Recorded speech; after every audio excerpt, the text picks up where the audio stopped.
বরিশালের Sherebangla medical college হাসপাতালে টানা আন্দোলনের মুখে অবশেষে বড় পরিবর্তন এলো। দীর্ঘ প্রায় ১ দশক অকেজো থাকা মেশিনগুলো আবার সচল হয়েছে, আর তাতে স্বস্তি ফিরছে রোগী ও স্বজনদের মুখে। হাসপাতালের পরিচালক brigadier general doctor AKM Mashiul Monir মাত্র ৭ দিনের মধ্যে স্বাস্থ্য সেবায় উন্নতির প্রতিশ্রুতি দিয়েছিলেন, কিন্তু সেই প্রতিশ্রুতি রাখতে সময় লেগেছে মাত্র ৪ দিন। হাইটেক পার্টস থাকে, সবসময় অ্যাভেলেবল থাকে না, এগুলো অলরেডি ডিমান্ড দেওয়া হয়ে গেছে এবং এগুলো এনসি করে আসতে একটু সময় লাগবে। বাট বাকি যে ওরা কিন্তু ওগুলো ছাড়াই প্রায় ১০০-র উপরে মেশিন ক্লিয়ার করে ফেলতে পারবে, খুব বেশি সময় লাগবেও না।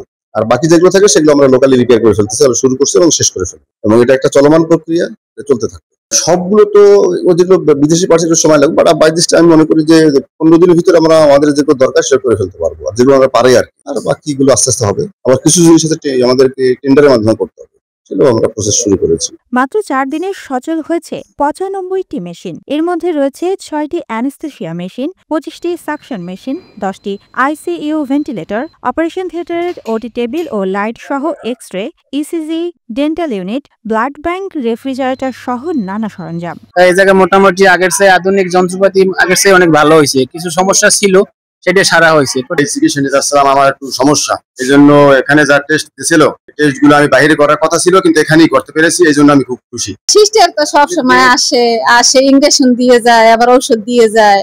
যেটা আমরা পাইছি সেইটাই আল্লাহর রহমতে সুস্থ চিকিৎসা পাইতেছে। টেকনোলজিস্টরা জানিয়েছেন, দক্ষ জনবলের অভাবে দীর্ঘদিন এগুলো অকেজো হয়ে পড়েছিল। এখন সেগুলো চালু হওয়ায় রোগীরা সরকারি সেবা পাচ্ছেন। আগে যেসব পরীক্ষা করতে যেতে হতো বেসরকারি ডায়াগনস্টিক সেন্টারে, এখন সেগুলো হচ্ছে এই হাসপাতালেই। আমাদের পুরো ডিপার্টমেন্টে যত মেশিন আছে এবং রেফ্রিজারেটর আছে সবগুলোকে চেক করেছে এবং চেক করে সার্ভিস করে দিয়েছে, এবং এখন খুব সুন্দর সার্ভিস করার পরে এখন খুব সুন্দরভাবে আমরা কাজ করতে পারছি এবং সবগুলো মেশিন খুব ভালোভাবে সচল হয়েছে এবং আমরা রোগীদেরকে সন্তুষ্টজনক সেবা দিতে পারছি। আগামী অক্টোবরের মধ্যে যুক্ত হবে এমআরআই, ক্যাথ ল্যাব ও নতুন সিআরএম মেশিন।